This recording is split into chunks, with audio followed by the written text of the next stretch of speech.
ఇనుము వేడి మీద ఉండగానే దెబ్బ కొట్టాలి. ప్రస్తుతం వైసీపీ అదే చేస్తుంది.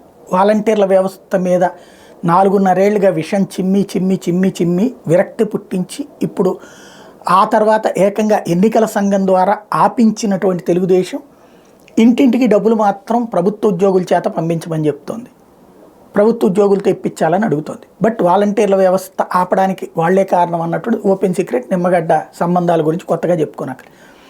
ఇక జగన్ ఒక రకంగా ఫుల్ స్వేచ్ఛ ఇచ్చేసినట్టు ఇప్పుడు ఆ వాలంటీర్ల చేత వరుసపెట్టి రాజీనామాలు చేయించి వాళ్ళు ఇప్పటిదాకా ఏంటంటే కొంత ముసుగుంది. కొంతమంది మరీ వీర పార్టీ అభిమానులు వాలంటీర్లుగా ఉంటూ చేయటం, వాళ్ళు సస్పెన్షన్లు. ఇప్పుడు ఇక సస్పెన్షన్ లేదు, అందరూ ఏకగ్రీవ రాజీనామాలు. ప్రతి ఊళ్ళో వాళ్ళకి ఈ 2-3 నెలలకి ఎమ్మెల్యే అభ్యర్థి డబ్బులు ఇస్తాడు. ఆ 40 ఏళ్ళు వాళ్ళకి ఎలాగూ ప్రతి ఒక్కళ్ళతో పరిచయం ఉంది కదా, ఆ కార్యక్రమం వీళ్ళు వెళ్ళి వాళ్ళతో మాట్లాడి ఇంటరాక్ట్ అయ్యి ఇప్పుడు ఏంటి ఈ నొప్పి జనాలకు తెలియదు కదా. ఇంతకుముందు ఆ వ్యవస్థ గురించి వీళ్ళు ఇట్లా చెడగొడుతున్నారని చెప్తే నమ్మరు. ఇప్పుడు తెలిసింది కదా, ఇళ్ళ దగ్గరికి మళ్ళీ వెళ్ళి రోడ్ల మీదకి వెళ్ళి పాత రోజుల్లో టైపులో రేషన్ పరిస్థితి వచ్చింది కాబట్టి దాన్ని ఈ వాలంటీర్లు ఇంటికి వెళ్ళి ఎక్స్ప్లెయిన్ చేసేటటువంటి పనిని వాడుకునే విధంగా జగన్ స్కెచ్ కనబడుతోంది. కాకపోతే ఇది ఫలితాన్ని ఇస్తుందా లేదు పాత పద్ధతే బెటర్ అని జనం అనుకుంటారా, రేపు ఎన్నికల తర్వాత తేలుతుంది.